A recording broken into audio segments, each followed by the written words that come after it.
what people actually like this guy? See, I told you. Sometimes blue is just more fabulous. Okay, first of all, you're wrong. Second of all, Get out of here. Look, with Vice in control, it's only natural that you let your bluer self out. bluer. What does that even mean? Are you like an emo version of me? No, that was high school. Oh. You're right. Okay, look. I'll give you a shot this time, but if my view count averages lower, you're done. You're done.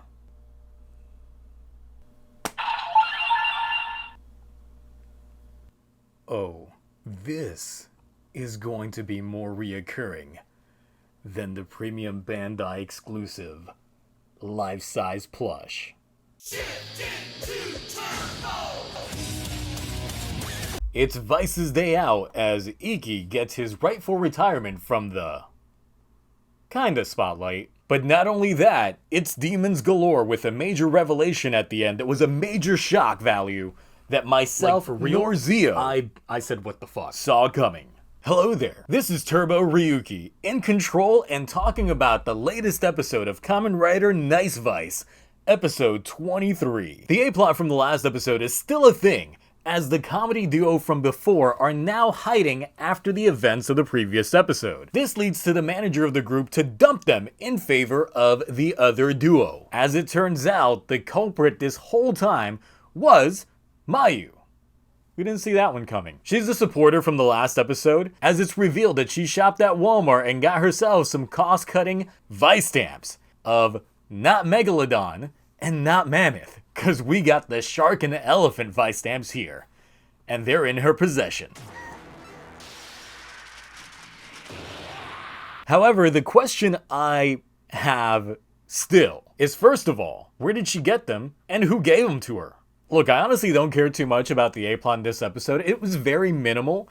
It was better last episode, but that's because they were trying to play homage to the motive of Neobata being a 01 reference. Aruto Janai! Y'all ready? Cause it's time for Big, meaty.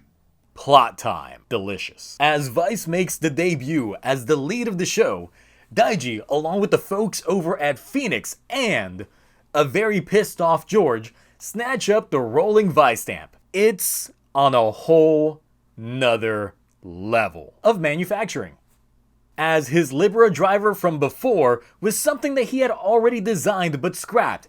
This, however, was a whole new thing altogether. He insists on capturing Vice and study what's really going on here. That's when Vice snatches up the Vice stamp and uses a teleporting technique that I'm sure won't get ignored after this episode. No, goddamn! With Iki and Vice still MIA, Ortega feels that this is the best time to strike on the Igarashi siblings and take them out with reluctant bae, Aguilera. Y'all thought Turbo Ryuki wouldn't be an Aguilera simp? Nah, I'm all in on this one too. At the bathhouse, we get a daddy-focused love triangle brewing. I probably used the wrong term here. I'll just go with it. As the Ushijima family shows back up as regular folks. But with Tamaki there, as well as Hikaru, Daddy No Heart wonders about Sakura's love life, as I'm sure the internet is interested as well. Don't lie. However, a quick call from Daiji makes Sakura run out, and then we get a sneak-on-sneak action, as Hikaru continues to be Kamen stalker on Sakura. However, this is when we're joined by a sneaky George. I feel George is now like the audience self-insert. He's having all these questions that we've been asking for weeks. Sakura joins Daiji in this scene. さくらちゃん待ってたよ。あんた、どんだけ私のことが好きなのよ。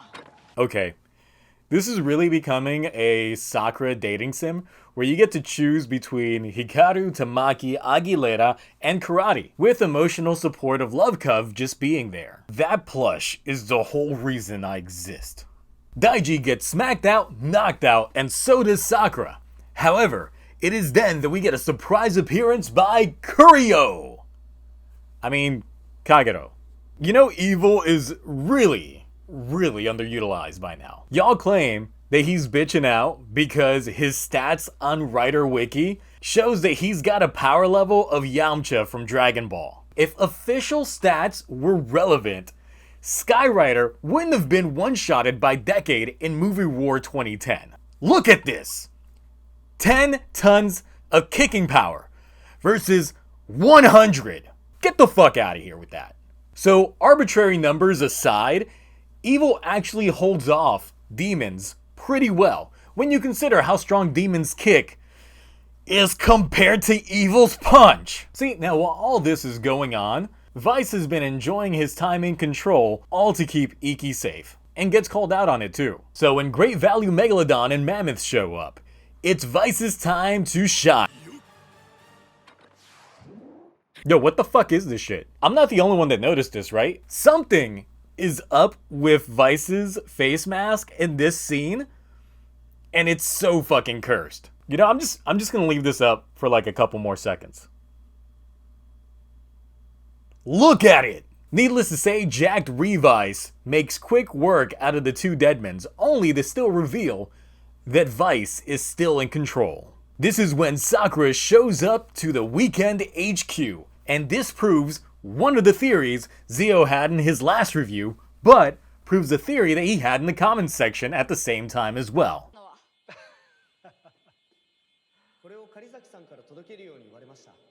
See, so the Weekend are the ones responsible for the rolling Vice stamp. But who's behind them? Karizaki? Kari motherfucking Zaki. Oh, the dead dad makes his appearance as the great leader of Shocker. And this was honestly my hypest point at the watch of this episode. Rating time. This episode gets 3 Vice heads, 1 fading Iki, and 1 Aguilera smile. Oh, you don't even know what that means. In Zio's scale, it would be an A. They really are answering questions with more questions, and you know what? I'm all here for it. This episode was so close to an S rating just because of the big reveal at the end. Weekend working for what appears to be George's dad is a major twist that I didn't expect that they would actually do, but I love them for doing it. George being taken aback by the events leading up to this revelation really has me curious if this will become a father versus son thing, or if he's gonna end up siding with his father, who is the creator of the Vice stamps as we know it, and George in turn created the writer system to utilize those Vice stamps. This show is now transcending the family drama of the Igarashis, but now we've got the family drama of the Karizaki family there. I have so many questions. Like, how did Karizaki supposedly die? Why did he feel the need to create his own organization? Was he aware that the director of Phoenix was evil this whole time and had to devise his own means of taking him down? And also, would the director of Phoenix be involved with his death?